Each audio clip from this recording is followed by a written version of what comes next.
My blog. আমি রিয়া মল্লিক চলে এসেছি আবারও একটি ব্লগ নিয়ে। আমি রেডি হয়ে গিয়েছি আর আমার সঙ্গে রয়েছে আমার বান্ধবী মিতু। মিতু সে হাই। তো গাইস এখন আমরা যাব একটা মন্দিরে, মন্দির বা আশ্রম বলতে পারো, ওখানে যাব। ওখানে বান্ধবীর আছে একটু ফাংশন, মানে আছে কিছু একটা, যাই হোক তার জন্য আমরা যাব। রেডি হয়ে গিয়েছি, তো প্রচণ্ড লেট হয়ে গেছে। যাই হোক রাস্তায় গিয়ে আবার কথা হচ্ছে ভাই। তো গাইস বাড়ি থেকে বেরিয়ে টোটোতে বসে পড়েছে আর দেখতে দেখতে চলে এসেছে আশ্রমের। এখানে আশ্রমের ভেতর গিয়ে দেখি কৃষ্ণ ঠাকুরের আরাধনা করা হচ্ছে। আর তারপর যে ভাইয়ের জন্য অনুষ্ঠানটা ছিল দেখি ভাই ওখানে নাচ গান করছে। আর এদিকে দেখি সবজি টবজি সব রেখে দেওয়া হয়েছে, কারণ এগুলোই রান্না করা হবে। সকালে রান্না হয়ে গেছে। আর ওদিকে গিয়ে দেখি যে আন্টি রান্না করছে আর মিতু সামনে দাঁড়িয়ে আছে গাইস। তো তারপর ওদিকে গিয়ে দেখলাম যে এরকম করে বেশ তিলক করে দেওয়া হচ্ছিলো। তো ভাবলাম যে নিজেও গিয়ে একটু করে নিয়ে আসি। তারপর সুন্দর করে নিজেও একটু তিলক কেটে চলে এসেছি ওখান থেকে। গাইস আমরা আশ্রমে এসে ওখান থেকে মাঠে চলে এসেছিলাম, কারণ মাঠে এখানে পরিবেশটা সত্যি খুব সুন্দর।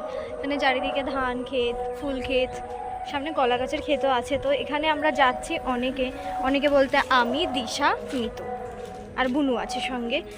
আর এই ব্যাপারটা হচ্ছে যে এমন, এই মিতু তুই তখন কি বললি রে? তো গাইস দেখিয়ে গাইস এই যে এখান থেকে কলাটা জাস্ট চুরি করলো, এই যে চুরি করে বুনো খাচ্ছে। বুনো কেমন টেস্ট? আচ্ছা তুই বল। খুবই ভালো। চুরি করা কলা খেতে কেমন লাগে? তো গাইস সত্যি যে কলা বেস্ট বেস্ট। ওটা পেকে আর বাকি নেই? না, এটা একটু পাকা না এটা পেকেছে, এটা পেকেছে। পেকেছে। তো গাইস এই দেখো গাইস, আমরা এইভাবে চুরি করছি গাইস, এইভাবে চুরি করতে হয়। তো গাইস চুরি করা কলা গাইস।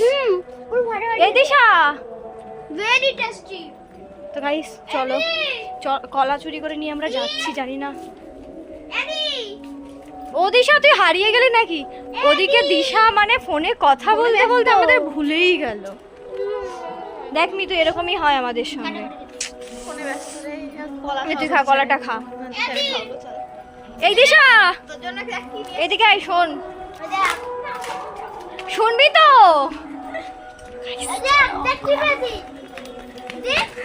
কলা চুরি করে এনেছি। কি করে?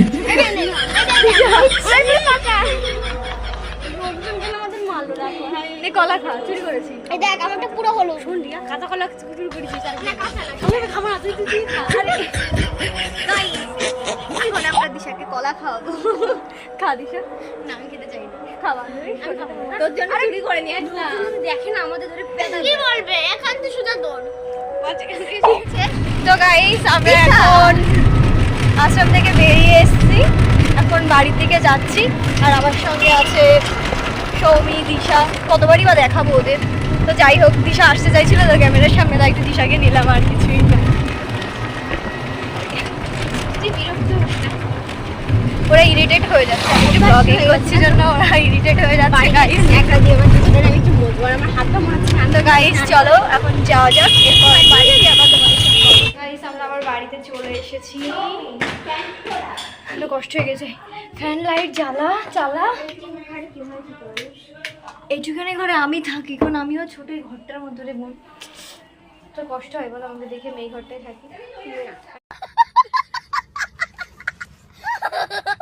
একদিন ওটা ঘর বানাবো, হ্যাঁ তখন আসবি। তো গাইস এখন এই দিশা আবার প্রসাদ নিয়ে এসছে সব ওখান থেকে বাড়ির জন্য। তো এখন ফ্রেশ হয়ে নিই, তারপর আমরা একটু গল্প করবো সব ফ্রেন্ডরা মিলে। তো তখন তোমাদেরও অ্যাড করে নিচ্ছি। আমরা বাড়িতে এসে বসে আছি, গল্প করছিলাম। আর এই দেখো এটাই হচ্ছে মেয়েদের কাজ। হে ভগবান তেরি লীলা अपरंपार है। মেয়েরা এইসবই করে। আমি দেখতে পাচ্ছি না, আমি দেখ না ওই সাইড দিয়ে, এই সাইডে এক সাইডে দেখা যাচ্ছে। দেখ না আমার মুখটা ঠিক আছে নাকি লাগিয়েছে গাইস, দেখো একটু দেখাচ্ছি। আর এটা বেশি করে নিতে হতো, কম হয়ে গেছে। এখন আমরা তিনজন, মানে আমি তো সাজুগুজো একদমই, মানে আমি সাজিই না বলতে গেলে, আমি তো মেকআপই করি না। তো আমি মেকআপ করি না, তো ওরা দুজন এসে মেকআপ করছে।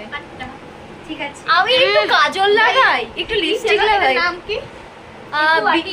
বিহারে এটা ঠেকুয়া খাচ্ছে। ছট পূজা, ছট পূজায় যে মানে ওরা বানায় প্রসাদগুলো, সেগুলো এখন খাচ্ছে গাছ। দেখো আর অনেক আছে। তো গাইস এটা ভাঙার চেষ্টা করা হচ্ছে অনেক করে, কিন্তু এটা ভাঙছে না। দিশা চেষ্টা করছে, প্রয়াস।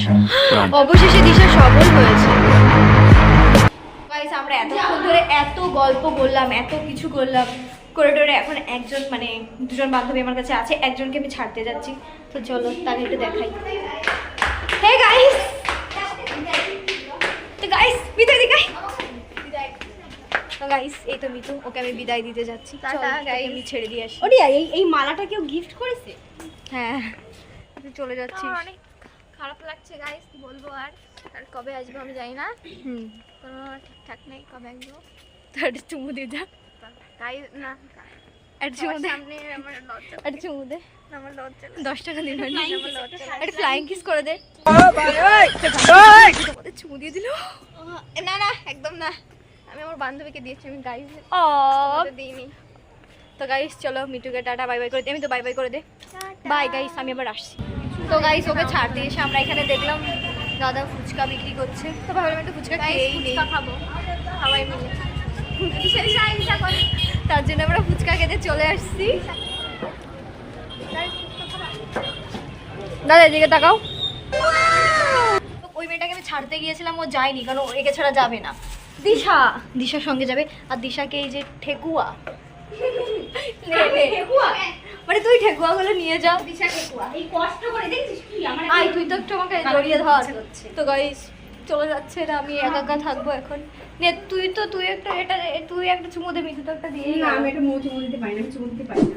তো গাইস ফাইনালি আমি ফ্রেশ হয়ে চলে আসছি। ফ্রেশ হয়েই দেখি ভাই একটা প্রজেক্ট দিয়েছে বলে করে দিতে, তো ওর প্রজেক্টটা আমি কমপ্লিট করবো। তো প্রজেক্ট করার জন্য প্রথমে আমি সবগুলো খাতায় এক এক করে দাগ টেনে নেবো, তারপর প্রজেক্টটা করবো। নাহলে করার সময় এক একটা করে পেজ নিয়ে করতে ভীষণ মুশকিল হয়ে যায়। যারা যারা প্রজেক্ট করে তারা সবাই জানে বেসিক্যালি এটা, এই প্রবলেমটা খুব প্রবলেম হয় যে একটা খাতা শেষ হলো আরেকটা খাতা নিয়ে তখন দাগ টেনে প্রজেক্ট করা মুশকিল হয়ে যায়। তার জন্য আমি যখনই প্রজেক্ট করি আগে সব খাতাগুলোতে এক এক করে দাগ টেনে নিই।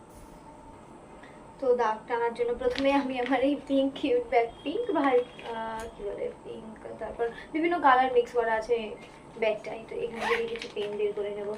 প্রজেক্ট করার জন্য বেসিক্যালি দুটো কালারের পেন লাগবে, ব্লু তো মাস্ট লাগবে অ্যান্ড ব্ল্যাক লাগবে। যা পেনের মধ্যে আইলাইনার, এই জন্য খুঁজে পাচ্ছিলাম না। এটা তো মুশকিল হয়ে গেল, যাই হোক পাচ্ছি না। তো গাইস প্রজেক্ট নিয়ে বসলাম, কিন্তু কিছু কারণবশত আজকে আর প্রজেক্ট করাই হলো না। প্রজেক্টটা ওখানেই এন্ড হয়ে গেল। তারপর গিয়ে মায়ের সঙ্গে একটু কথাবার্তা বললাম আর ডিনারটাও কমপ্লিট হয়ে গেল। তো অনেক রাত হয়েছে। যদি তোমাদের ব্লগটা ভালো লেগে থাকে তাহলে সুন্দর করে একটা like, comment, share and subscribe করে দিও। আজকের মতো tata bye bye, good night.